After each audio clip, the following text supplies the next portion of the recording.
W. W. Jacobs, whose full name is William Wymark Jacobs, was an English author born on September 8, 1863, in London, England, and he passed away on September 1, 1943.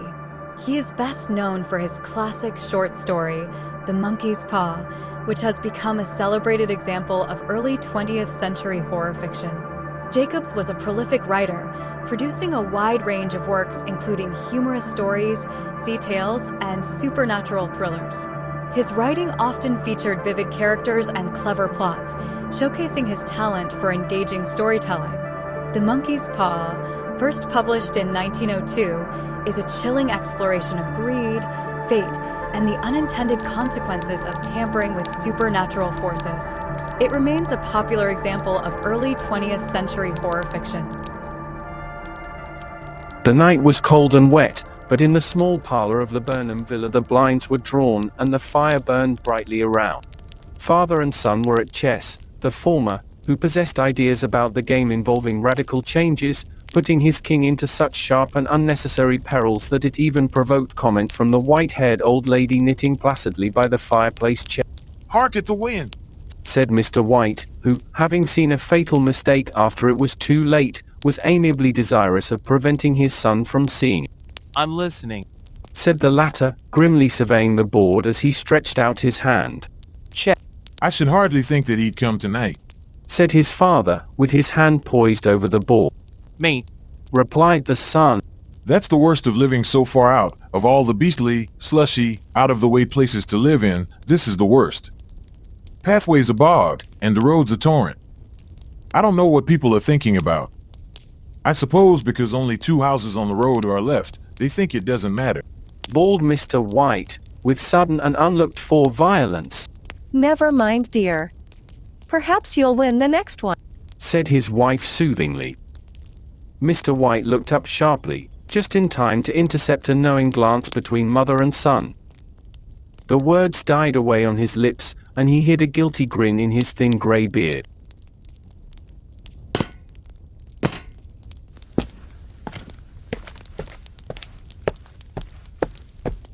"There he is," said Herbert White, as the gate banged to loudly and heavy footsteps came from the door.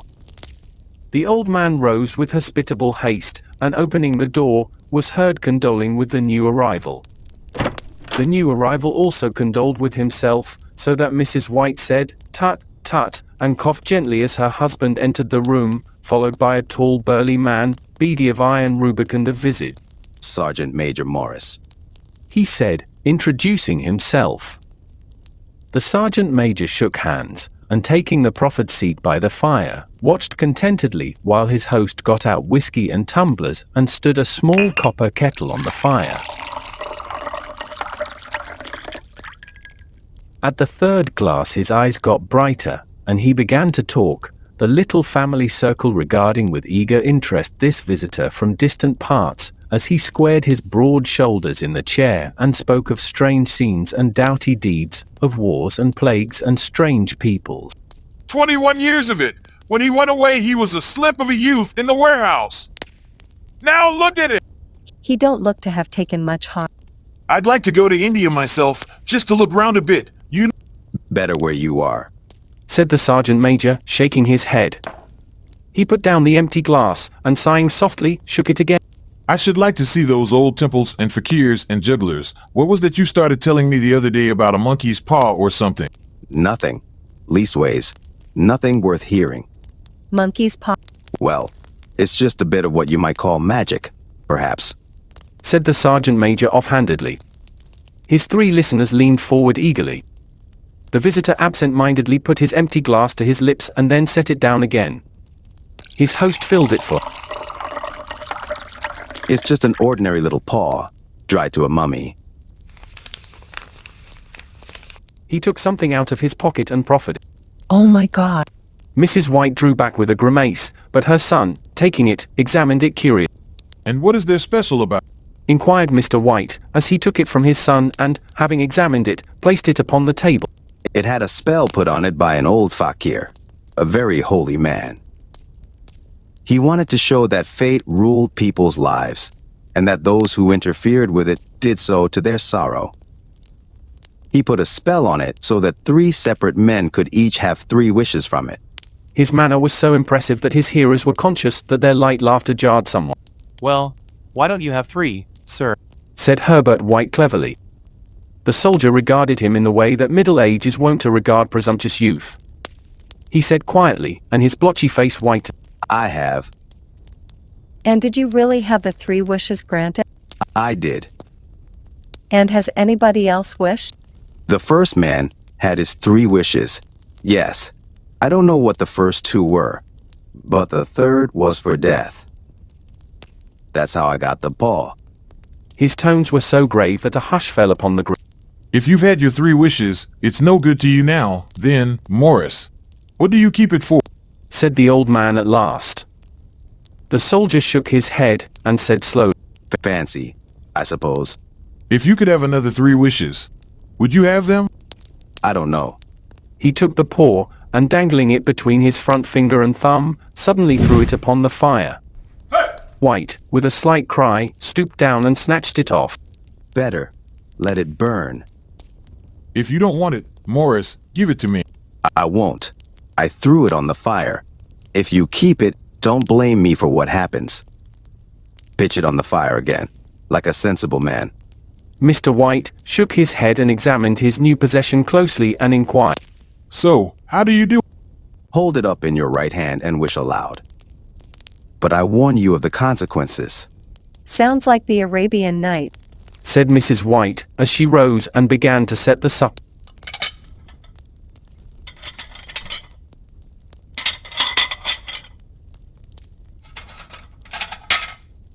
Don't you think you might wish for 4 pairs of hands for me?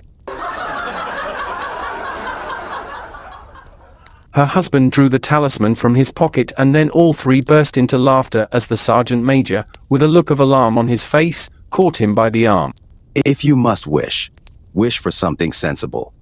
Mr. White dropped it back into his pocket and, placing chairs, motioned his friend to the table. In the business of supper the talisman was partly forgotten, and afterward the 3 sat listening in an enthralled fashion to a second installment of the soldier's adventures in India. Herbert said, as the door closed behind their guest, just in time for him to catch the last train. If the tale about the monkey paw is not more truthful than those he has been telling us, we shan't make much out of it. Did you give him anything for it, dear? A trifle. He didn't want it, but I made him take it. And he pressed me again to throw it away. Likely. Why, we're going to be rich, and famous, and happy. Wish to be an emperor, father, to begin with, then you can't be henpecked. He darted round the table, pursued by the maligned Mrs. White armed with an antimacassar. Mr. White took the paw from his pocket and eyed it dubiously. I don't know what to wish for, and that's a fact. It seems to me I've got all I want. If you only cleared the house, you'd be quite happy, wouldn't you? Well, wish for 200 pounds, then, that'll just do it. Said Herbert, with his hand on his father's shoulder. His father, smiling shamefacedly at his own credulity, held up the talisman as his son, with a solemn face somewhat marred by a wink at his mother, sat down at the piano and struck a few impressive chords.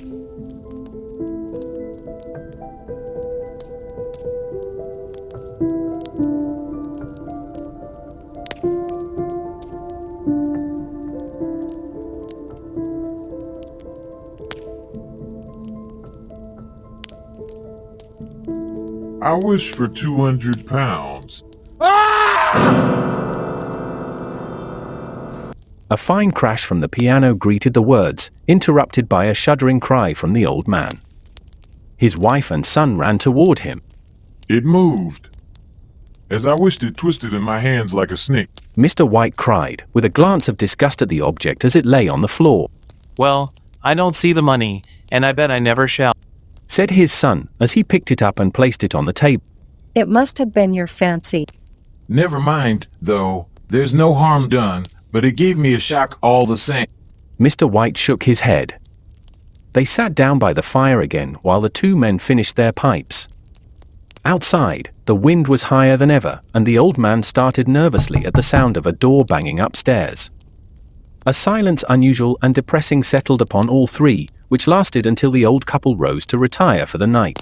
I expect you'll find the cash tied up in a big bag in the middle of your bed, and something horrible squatting up on top of the wardrobe watching you as you pocket your ill-gotten gain. Mr. White sat alone in the darkness, gazing at the dying fire and seeing faces in it. The last face was so horrible and so simian that he gazed at it in amazement. It got so vivid that, with a little uneasy laugh, he felt on the table for a glass containing a little water to throw over it. His hand grasped the monkey's paw, and with a little shiver he wiped his hand on his coat and went up to bed.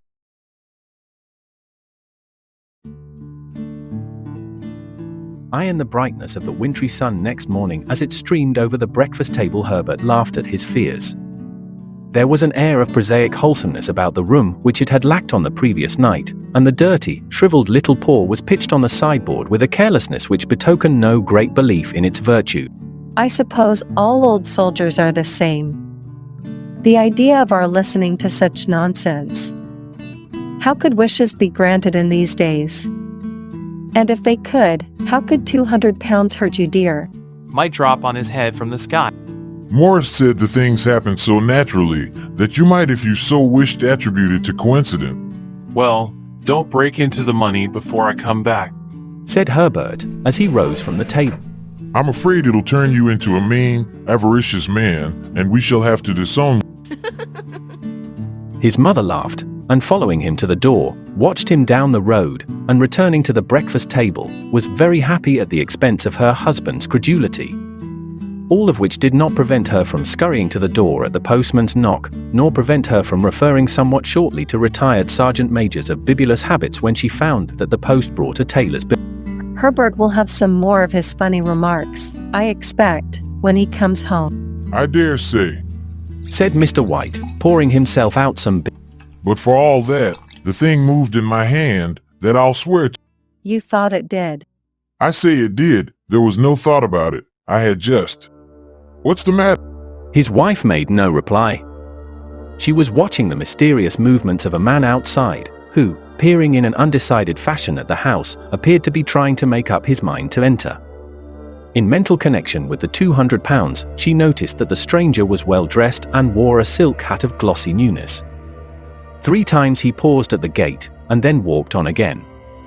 The 4th time he stood with his hand upon it, and then with sudden resolution flung it open and walked up the path.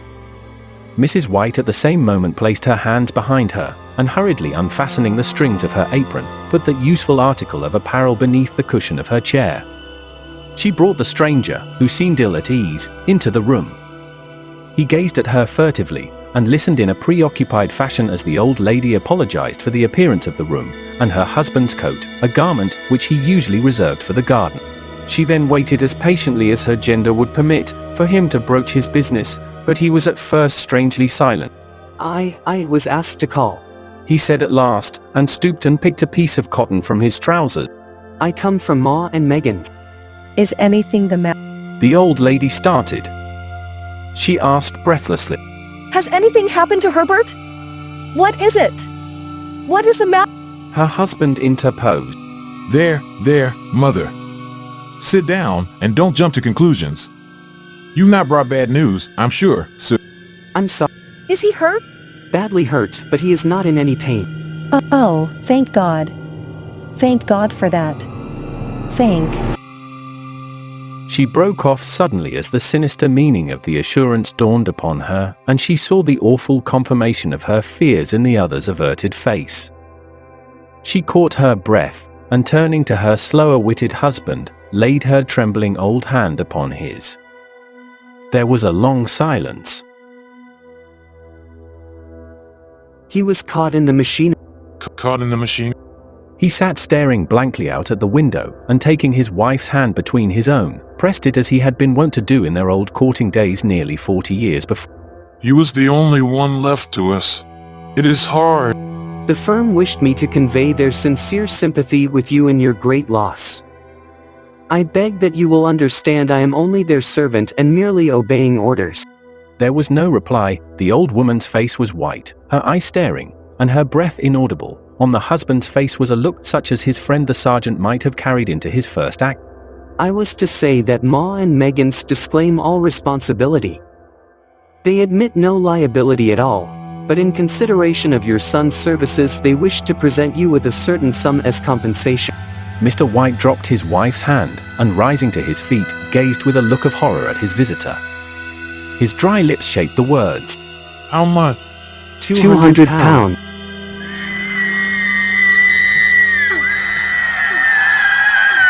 Unconscious of his wife's shriek, the old man smiled faintly, put out his hands like a sightless man, and dropped, a senseless heap, to the floor.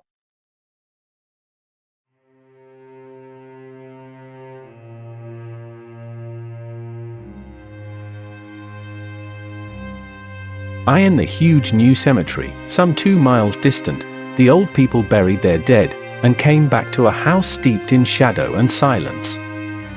It was all over so quickly that at first they could hardly realize it, and remained in a state of expectation as though of something else to happen, something else, which was to lighten this load, too heavy for old hearts to bear. But the days passed, and expectation gave place to resignation, the hopeless resignation of the old, sometimes miscalled, apathy. Sometimes they hardly exchanged a word, for now they had nothing to talk about, and their days were long to weariness. It was about a week after that the old man, waking suddenly in the night, stretched out his hand and found himself alone.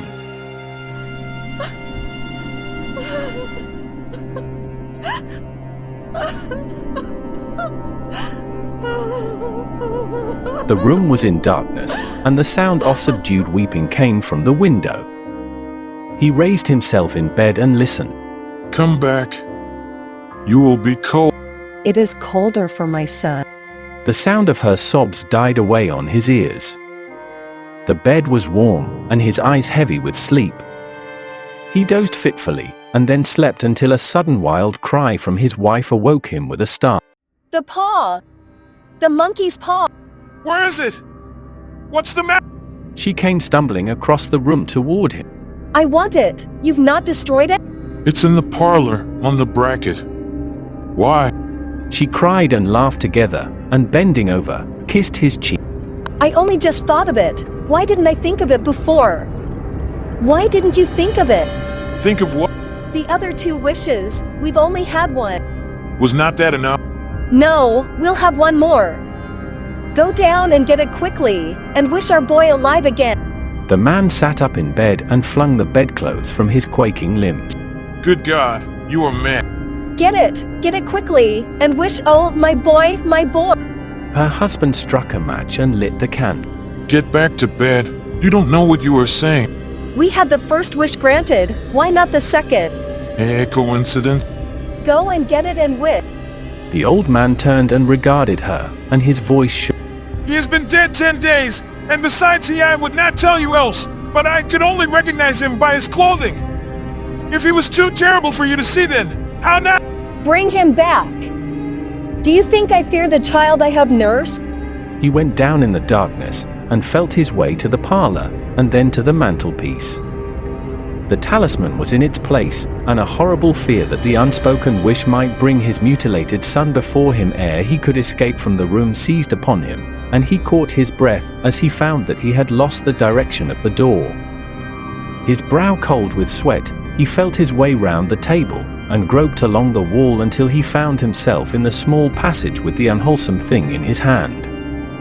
Even his wife's face seemed changed as he entered the room. It was white and expectant, and to his fears seemed to have an unnatural look upon it. He was afraid of her. Wish! It is foolish and Wish!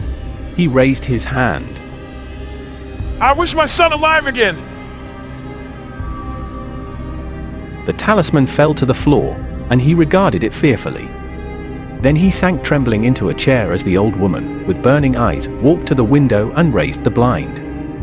He sat until he was chilled with the cold, glancing occasionally at the figure of the old woman peering through the window. The candle end, which had burnt below the rim of the china candlestick, was throwing pulsating shadows on the ceiling and walls, until, with a flicker larger than the rest, it expired. The old man, with an unspeakable sense of relief at the failure of the talisman, crept back to his bed, and a minute or two afterward the old woman came silently and apathetically beside him. Neither spoke, but both lay silently listening to the ticking of the clock. A stair creaked, and a squeaky mouse scurried noisily through the wall. The darkness was oppressive, and after lying for some time screwing up his courage, the husband took the box of matches, and striking one, went downstairs for a candle. At the foot of the stairs the match went out, and he paused to strike another, and at the same moment a knock, so quiet and stealthy as to be scarcely audible, sounded on the front door. The matches fell from his hand.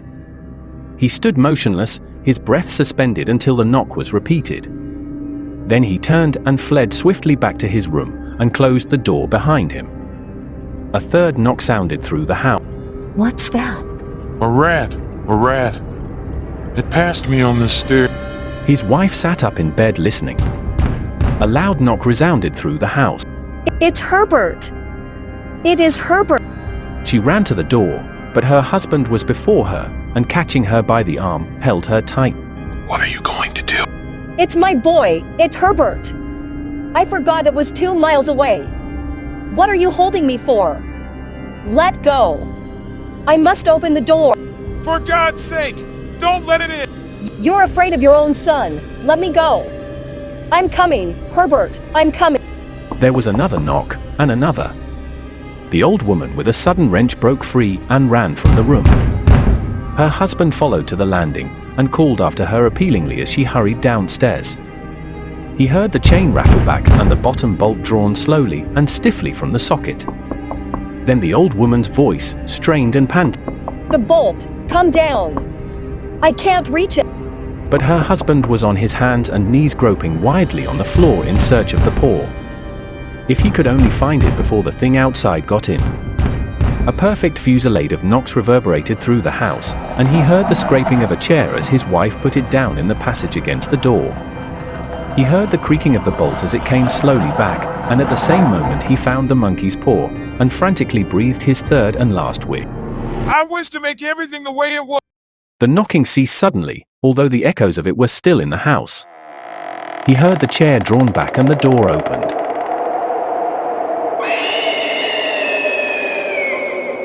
A cold wind rushed up the staircase, and a long loud wail of disappointment and misery from his wife gave him courage to run down to her side, and then to the gate beyond. The street lamp flickering opposite shone on a quiet and deserted road.